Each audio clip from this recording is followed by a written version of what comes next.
welcome, guys. My name's Irene McIntosh. I am a PhD student at the University of West Scotland, and I am researching digital inequality and how that impacts on folk across Scotland. And I am totally chuffed a bit to be joined today by Jamie Trout and Zora Fisi, both of whom are part of the gang at Simon Community Scotland. Jamie, what is your role at Simon Community Scotland? Hi Irene, thanks for the opportunity to chat today. My role at Simon Community is Digital Inclusion Manager, and I look after Get Digital Scotland, which is primarily focused on helping organisations to embed digital inclusion into their services so that they can help people experiencing homelessness to get online and benefit from all the great things that we all do with digital and the internet every day. Brilliant, thank you. And Zora, what's your job at Simon Community? My job is Digital Inclusion Coordinator. So I work here at the Streetwork Hub, which is a crisis centre for people experiencing homelessness. And my job is to help them with their digital skills and to help improve their ability to access and use the online world. Brilliant, thank you. And I guess the kind of wee bit of backstory is I've been working with both of you for what feels like forever in a weird combination of my work at More Collective and my role within the university. And all of that coming together. So we've been kind of working together on the digital inclusion agenda for the last three or 4 years. It's getting on a bit, isn't it? Yeah. So I kind of feel really lucky to have been working with you guys for so long. So we have a little pile of questions that we sort of have discussed in advance that we're going to have a wee talk about. So Jamie, we're going to start with you and talk really about Get Digital and how that came about, what it is, what the project looks like. So do you want to have a wee chat about that? Oh, yeah. So Get Digital was launched in March 2018, but it was kind of in the making for a few years before that. I started at Simon Community in 2016, working in a project around a project called Street Change, which was around fundraising for people experiencing homelessness in the digital space, but also it was looking at digital inclusion and skills for the workforce and for people who use our services. So that was like a 12-month contract. And while I was there, I remember one day we actually had a knock at the door, can you believe? Not an email. I was sat in the office and someone said there was someone here to talk about digital inclusion. So I went up and spoke to them, and it was a couple of volunteers from an organisation called People Know How. They're a fantastic organisation, and we've done a lot of work with them. And that's actually how Zora came into our lives as well, through People Know How. But they said that they were really interested in digital inclusion in the homelessness space, and that's exactly what I was doing. We got together and we decided to put on an event, and the event was based around, well, it had two purposes really. One was to try and to help people with digital, to provide some support, but also to do a bit of research and try and assess the needs of people who are experiencing homelessness. So at the Streetwork Holyrood Hub, where Zora runs the digital drop-in now, we ran our first ever live digital drop-in. And there were a few things that came from that. One was that we realised that there was a huge demand for digital support, and it was a really popular session. But also we designed some questionnaires, we sort of canvassed opinion from across the homelessness community, and we got some real common themes that were coming through, and that was that digital access was difficult, as you might imagine. So that's not just in terms of devices, but also connectivity, that some people had the digital skills to be able to do it, but didn't have the access. And some people had access, maybe had a phone, but didn't have data or didn't have the skills. A lot of people were low in confidence and didn't even feel motivated to get online, didn't really see the benefit. but there were also some issues around trust and being safe online and being like sort of making sure that you stay within the legal boundaries of being online.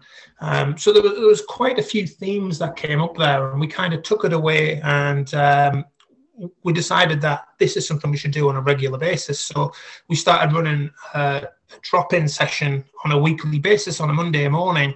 And Zora was volunteering with People Know How at the time, and People Know How volunteers were coming to support us with this drop-in, and that's where Zora came and joined Simon Community as a volunteer initially. Zora, you volunteered for, it must be about 2 years, I think, initially. Yeah, a really long time. I think I was pretty much the only solid volunteer throughout the whole thing. We had managed to rope in some more people, but I think I was the only person that kind of came in vigilantly every week.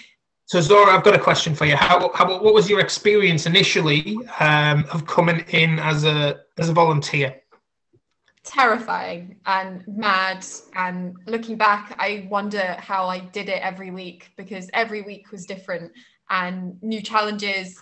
It felt like I was starting from the beginning every week. Working with people and trying to build their confidence, and then once we built their confidence, there'd be a new wave of people, and that it was quite difficult to kind of get people involved as well, because I only had 2 laptops. We had limited computer space. That's right. And trying to encourage people to use these computers and encourage them to think that they were theirs, they were there to be used, was really difficult. I'm sitting there with these 2 laptops trying to kind of push them towards people, going, this is something you can use, if anything I can do to help you, use them. And that reluctance was massive, and I really felt it every week. It was. I remember we were sat in that little back room and waiting to try and help people with digital skills, and we realised that people thought we were just having a private meeting, so we kind of really had to kind of get out there into the main area in the hub.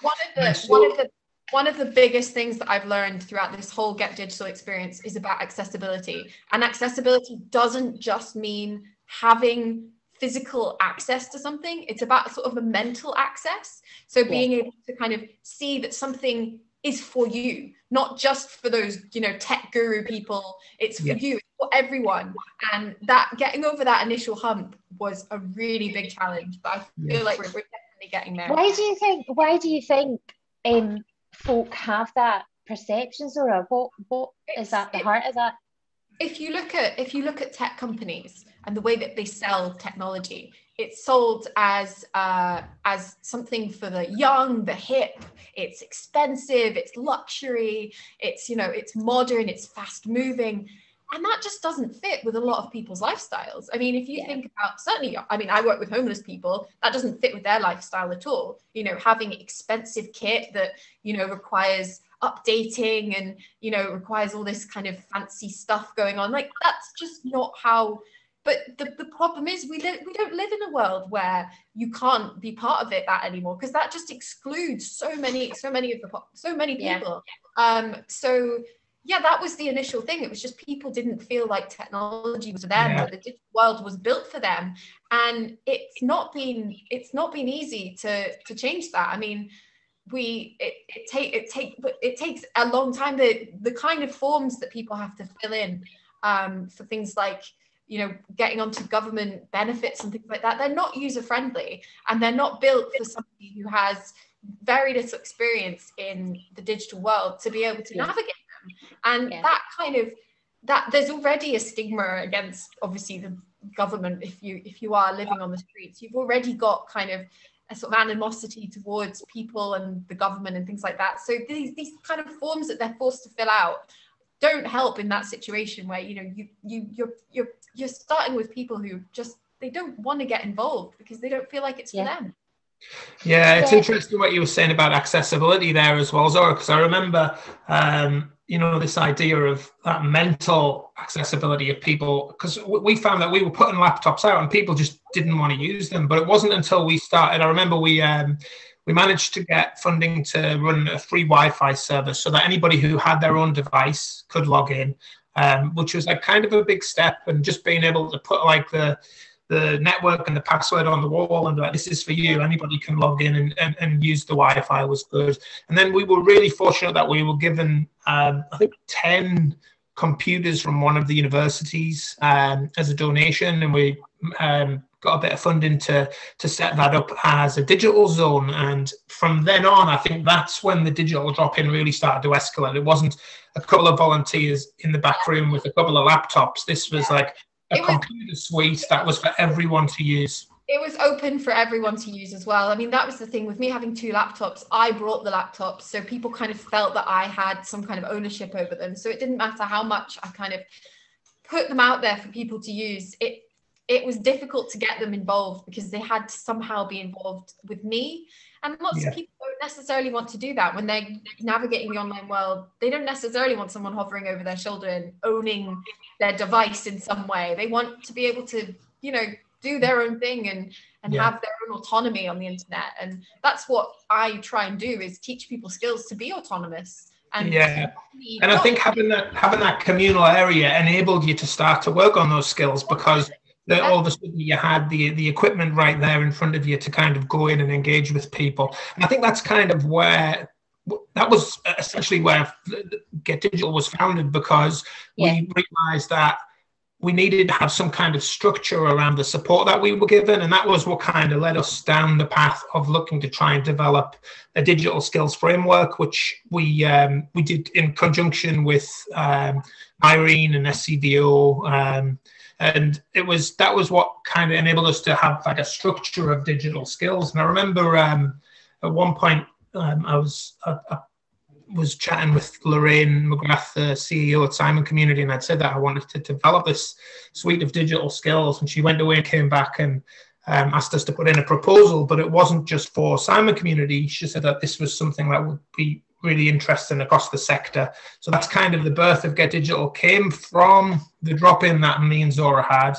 And it was like looking at a way that we can fit a formal structure around digital skills development. And then the Scottish Government were really interested, and they funded Get Digital to create that digital skills assessment, which I'm not sure if you want to talk a little bit about that consultation process, Irene, that we were a part of to develop. I mean, I think it ties in really well with what Zora was saying, is that one of the priorities we discussed was, because there was existing discussions around how to define essential digital skills, and you know, there were frameworks and toolkits out there, but we wanted to do some work really that was centered around the folk that use the services at Simon Community. So we spent a while at the hub talking to the guys using the drop-in space to say, for ones that were already using the internet, what are you using it for? So we could understand, you know, the kind of skills that folk needed. And then for the ones that weren't using the internet, talking to them about what were their main concerns. And, you know, privacy and security, I think you already touched on that, Jamie, but that kind of really came up really, really clearly, is that suspicion around government forms, and this issue that folk who are struggling anyway have to give up so much data when they're applying for benefits or whatever it is. But it's all going into this ether, and they were really worried about it, and it just made them incredibly anxious. So that we did the consultation with the folk using the hub at the very first point, and then we started consulting with staff extensively across the organisation, which was brilliant, because staff at Simon Community work in just the most kind of humbling, person-centred way. Like with any other organisation I've ever worked with, I find it amazing, like the commitment that staff have in that regard. So they totally know the challenges that folk are experiencing as well. And they also know the challenges that they have as staff members to help them overcome those challenges as well. So I think they then informed that process as well. And we obviously spoke to senior leadership, but we started with the folk the services for first, and then worked through that to start working on the framework. And then there's been, I guess, an evolution as we've gone through it, where we've gone, actually the wording on that, now we're doing it, the wording feels weird, or that feels too whatever. So the nice thing about us all working together for such a long time is we're able to go back and forward and change, and not, it isn't the static thing that we're doing. It's kind of evolving all the time. Yeah, and I think part of that journey of coming up with an assessment tool that has been led by service users and has been agile enough to change, because, you know, as we all know, the digital world and apps come and go. You know, we don't use MySpace and Bebo anymore. It's you know, TikTok and Snapchat and all those kinds of things. So yeah, so it's really important to be flexible in the digital space, especially with digital skills. So we've been really conscious of trying to make sure that the latest tips and trends that you know, around in the digital space we can include. So it is a very flexible framework, and that was the birth of the digital assessment. So we took the digital framework, which was 20 skills which are essential to engage in the digital world, and they are now, we wanted to try and embed that at the core of what Simon Community was doing. So instead of having digital as something that sits on the side, it's actually something that is part of the actual overall assessment process with Simon Community. So if someone comes in the door as a service user, we would normally ask them about their health situation, their living situation, you know, and administrative situation, all different aspects of their life, a very holistic approach. But we wanted digital to be a key part of that, because it affects so many different areas of people's lives. So we assess people on their digital skills as they come into the organization, and then we can actually help people to work on those digital skills and all of the other areas of their life. So if they want to connect with a family member, digital's a great way of doing that, especially in the context of COVID-19, which I'm sure we'll come on to. But so yeah, the whole purpose of the assessment framework was to start to bring that right to the center of the work that we do with the people we support. And it has been amazing. Like, so obviously I'm delivering the training to staff throughout it who are acting as digital champions. And one of the things that's been absolutely amazing is staff sort of sharing stories of the difference that really small things can make, you know, like WhatsApp being a tool that someone that can literally be a path out of homelessness, because it can maintain family relationships. It can, you just don't know when you're talking about all these sort of things to us that seem like tiny wee digital tools. It's how they're applied and how folk use them, you know. And so working with the staff team and getting them to share, I guess, their own experience can help other staff members understand the importance of digital. Because Zora, you were talking about earlier, one of the sort of challenges that the project had, or some of the challenges for the project being around that kind of staff buying into it, really. Staff, I think some of the biggest challenges with staff is potentially to do with timing. Staff were maybe reluctant to give up the time, because obviously we are a crisis centre. Our service users they have needs that need to be met that day, you know, whether it be housing, food, whatever. And there's not necessarily that time for somebody to think, oh, well, you know, they need to learn some digital skills while they're here.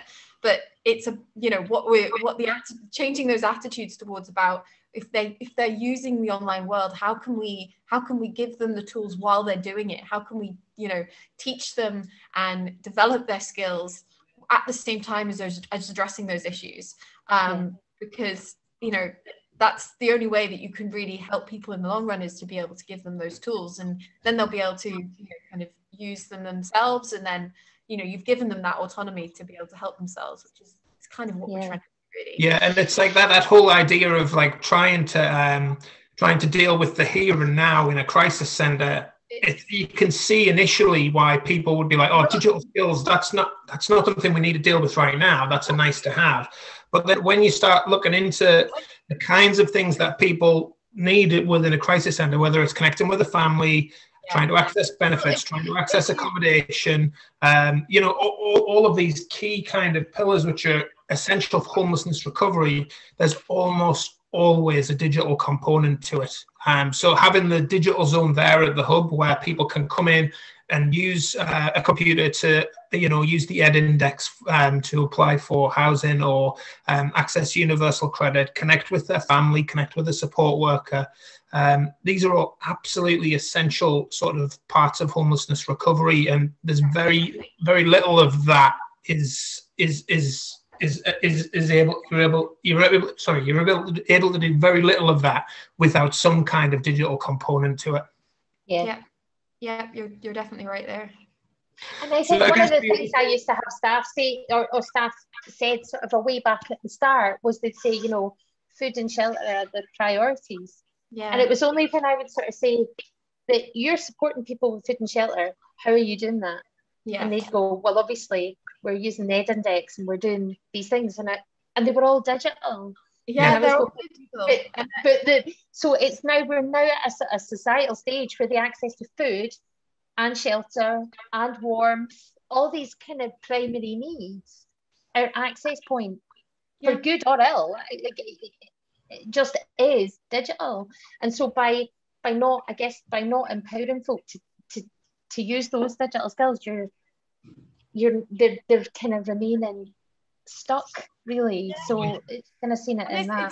It's also encouraging this illusion that what we do is some kind of magic. It's not, that's what I'm always trying to encourage is showing people what you're doing and how you're doing it. Because I'm no magical tech person. I'm using the skills that I know and applying them. And, if things go wrong, explain it away, tell them what you're doing wrong, because it's always fixable. And the everything that I'm doing at the moment is accessed online, so they can access it as well. So I think that it's important to show everyone what you're doing, so that there isn't that illusion that what we're doing is some kind of weird magic, or we've got some secret tools, because everyone should have them. That's whatever.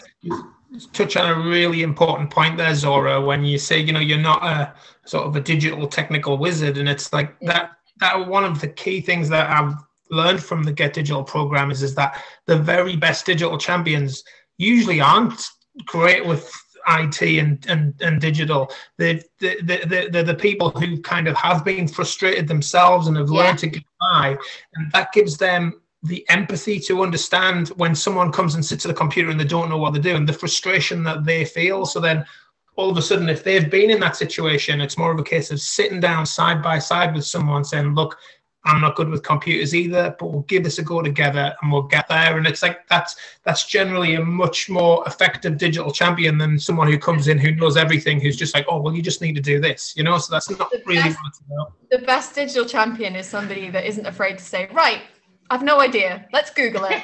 Yeah. Totally. And I find it amazing as well is the guys, the folk that are sort of tech resistant as well.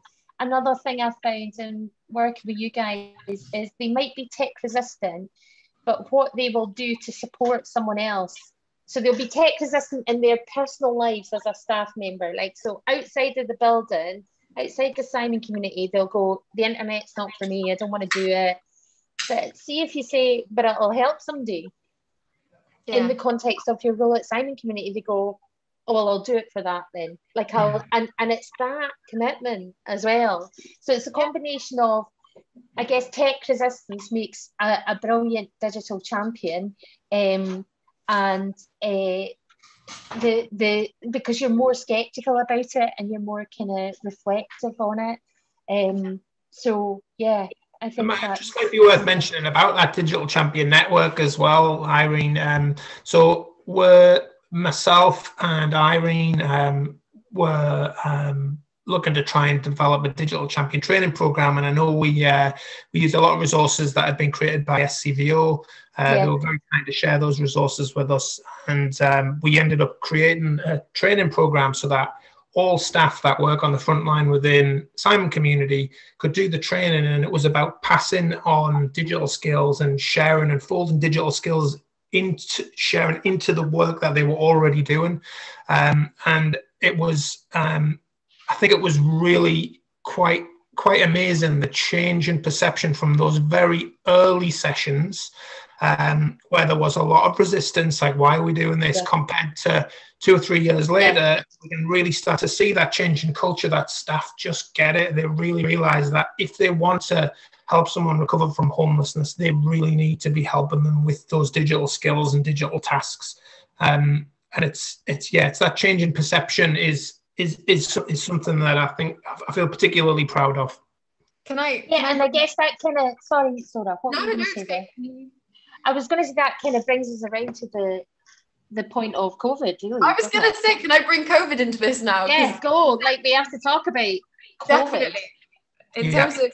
In terms of perceptions, I think this COVID has been the big changer in people's what people realize, how much we rely on technology, and how, when you're in anyone getting through the day needs to rely on digital skills, especially these days. And that, with the access being brought down to practically zero for people who are homeless, the libraries are shut, you can't go around to someone's house and use their computer anymore. So, the need for somebody to have their own sort of personal device and their own, access to the online world is even greater.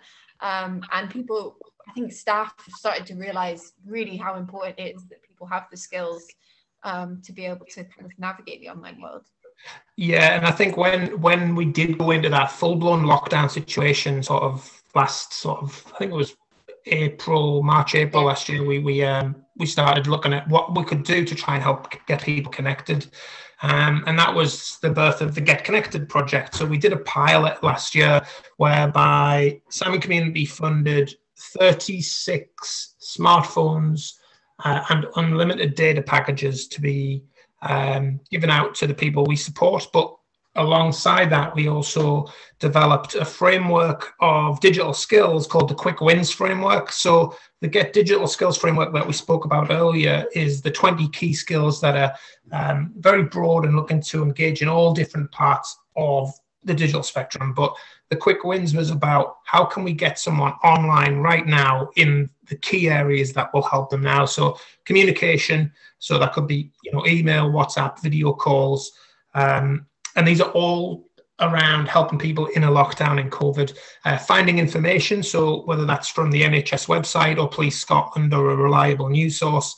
Managing their money and their finances, so getting shopping online, using internet banking, using PayPal. And then finally around entertainment and learning. If we're all trapped in the house and we have, can't see anyone, can't go anywhere, it was around, it's okay to sit and, spend some time watching YouTube videos, watching iPlayer, or learning a language, listening to a podcast, learning musical instruments, all kinds of different things, meditation. So we this framework of had those 4 key areas: communication, finding information, managing finances, and entertainment.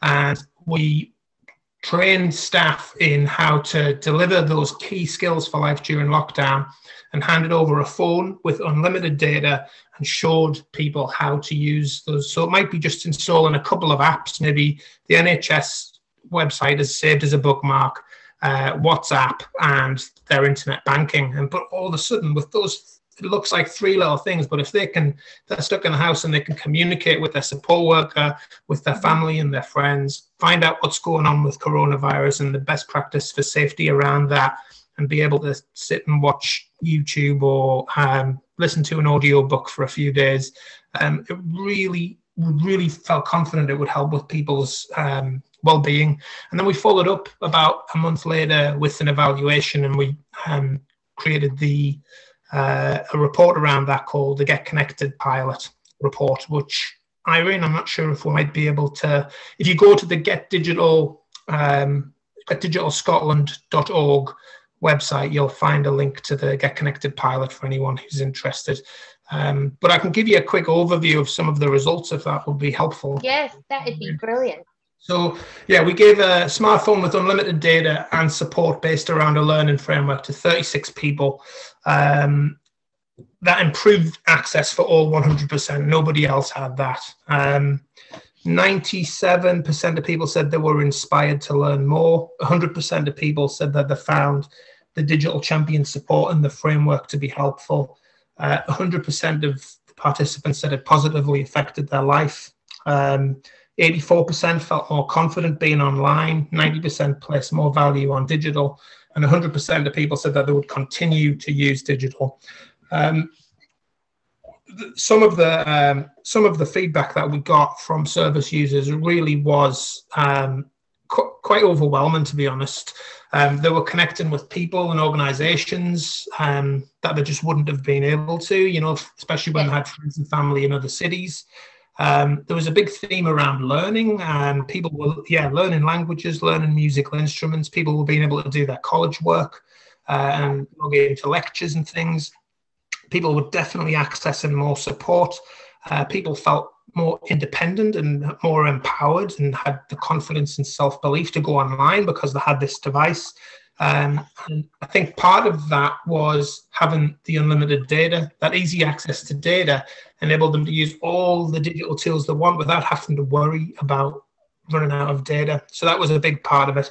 And yeah, entertainment as well. You know, people were listening to music, watching videos, playing games. And it all just contributes to an increase of well-being and a more enjoyable use of time at a very difficult time for everyone.